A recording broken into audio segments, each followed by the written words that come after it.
Hello, everyone, and welcome to another week of Soulfully Guided. I'm your host, Carmel-Anne. So, now I'm going to, usually I would thank, I always like to thank our producer as we come onto the show. Today we'll be taking our gifted children series, and we're extending on that. And usually I always thank Dave for his good dad jokes and network jokes. And is my face lying? Just kidding, Dave. But today I wanted to say a huge shout out to also Constance, our executive producer, and all the team at A1R Psychic Radio and Moonstruck TV, all our hosts and everyone that's involved in the network, our guest, or our viewers that tune in week by week or as they want. Merry Christmas, season's greetings, and a Happy New Year to you all, whomever you celebrate it with, however you celebrate it with, and whatever you do, may it be a great celebration and end of year and an excellent, even better start to next year. So now I'm actually a little bit unorganized this side of Christmas. So I thought we'd be having Vanessa on this week, but actually it was the only week that she couldn't make it. So in the new year, we'll be having Vanessa Larkin and also the mini medium back, Stephanie. I'd say in January, we'll welcome them and welcome Stephanie back to continue on and contribute to the gifted series, gifted children series. If there's any other host out there that would like to join, contribute in any way, please reach out to me. You're welcome, as well as viewers and anyone that has something they'd like to contribute for people watching. Now, I'm gonna be honest, I'm going to commend myself for two things today on air. One, that I'm talking about something that I've not really shared and that I didn't know what it was until maybe 3 or 4 years ago. But the experience happened when I was about 7 or 8. And that was astral travel. And another thing I'm doing today is, you know how I like to come with my notes, or I need to articulate things in my head before I say them, because my mouth moves faster than my mind and it sort of sounds like a jumble. So I'm not quite there yet where all the other gifted hosts will be able to just speak without thinking, and preparing or timing their shows. So today, for the first time ever, I'm talking about astral travel, but I also haven't even thought about what I'm going to say, how I'm going to say it, or how long it's going to take me. So I'm winging it today. I think this is my first time in 1.5 years that I've actually done this like this. So what I wanted to do was, I'm talking to you about an experience I had as astral traveling. We won't be going into a caller today, but please hang tight. If you're interested in our Gifted Children series, there's a lot of information throughout the whole series that'll be really helpful from myself and other professionals. What I talk to you about astral travel is I'm revisiting my childhood and my experience as a child. I will clearly say I'm not an expert in astral travel. I did not want to go and research about it because I didn't want it to interfere with what my experience was. So I'm not coming to you as an expert. If you are an expert, or you know a little bit about it or a lot about it or somewhere in between, and you want to talk to me or to our viewers about my experience and clarify anything, you are more than welcome to. But I'm coming to you as a child who had an experience, and it shocked the gifts right out of me. From that moment on, I did not, something shifted from that moment I astral traveled. I don't know how I did it. And I've never been able to do it since, but luckily enough, in my 30s, I was able to. All my kids think I'm 21, but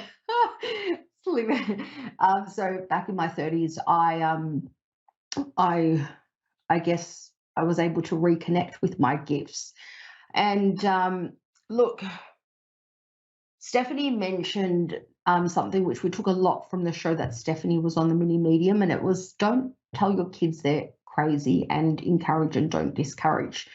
What I also want to add in is when you're talking to someone as an adult, you don't know what's going on in their mind. Someone could be sad and have the biggest smile, and you still don't know what's going on as an adult. So even as children, we feel that or well, as a child, I know with my kids and as I was a child, you want to put a smile on your face and seem like everything's okay for your parents and or for people. You want that smile um, but we don't always know what's going on with other adults and also with children. So if you're feeling that your child is gifted in any way, you don't have to enhance or push their gifts, but also l- create an environment where they feel comfortable. So like Stephanie said, don't say they're, oh, you're crazy or that's just your imagination. There are other things called clairs, and there's so many of them now, but ask your children questions that open up their mind without that interrogation feel or that questioning feel, but like, oh wow, whether it be in role play or just in general conversation, as if it's nothing major. If you're noticing things that we'll go on to talk about in other shows, what can you see? Oh, what, can you feel anything? How do you feel? How you feeling? It could be empathic based.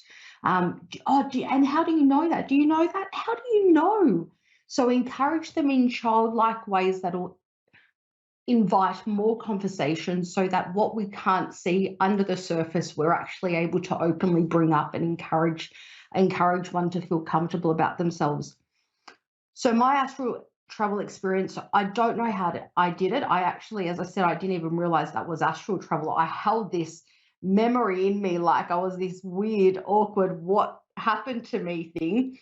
And it didn't, it only came to me about maybe 4 or 5 years ago, I think, that I realized, and it sort of, wasn't like, oh my God, that was me astral traveling. It sort of built up to, is that what I did? So, like I said, I'm no expert on it. I know nothing about astral travel, but I know about my experience. So, if it's the first time I'm sharing it, I've not been quite comfortable to do it. I can't wrap around what happened with me in my mind, but it was a real thing. So I was watching a movie with my family, and we barely went out as all of us, 'cause my parents worked a lot.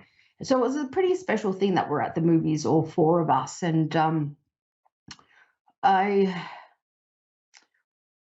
I can't remember the movie we were watching. We were sitting at the back of the theater, and or we were sitting near the walkway, and all of a sudden it was like, now I can say it with more words, but I didn't have the words to say it back then. It was like my soul got sucked out of my body, and I was physically in one place.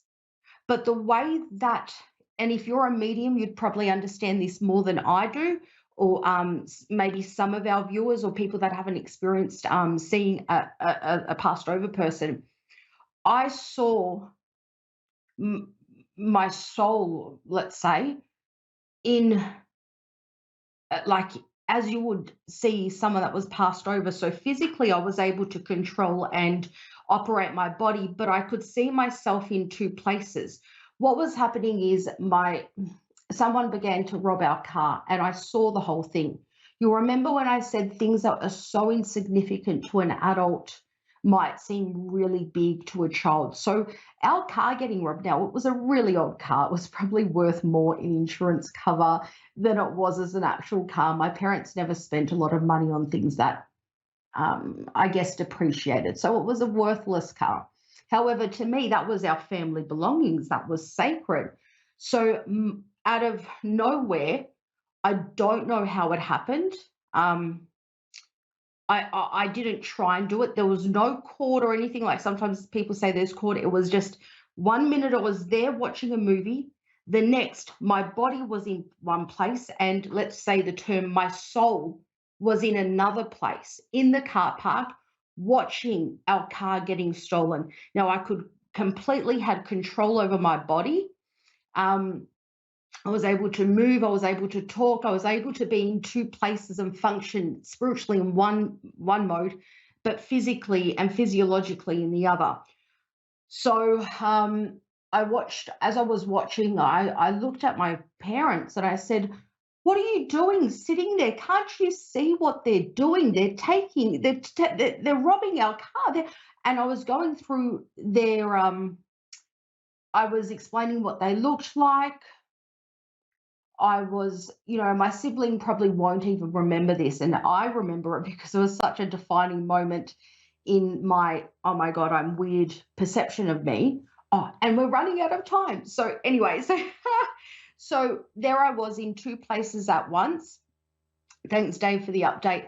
And I was able to tell everything that was going on. And I was trying to explain to my parents and run out of the the cinema, and my parents couldn't understand. They had no language. I could not tell them what I was going through.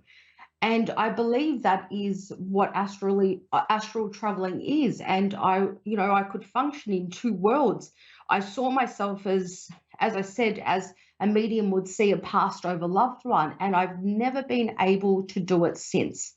So you can imagine, if a child is capable of doing that, um, how difficult it is to understand it as a parent. If you imagine, as an adult, I still can't comprehend, wow, like I was able to do that. So how do you approach your child if they're going through that, if you don't know what spirituality is, or if you don't know how to read, or you're not familiar with it? And that's the whole point of this series, is to be there for you and your children if that's the case, and to educate the world in the best way we know. So if you know anything about astral traveling and you want to have a chat with me and explain that, I would love to have gone through with more detail, but I got a bit carried away. So the show is finished now, but we'll catch up another week and would love to have you on the show. Thank you so much for tuning in and watching me winging it this week.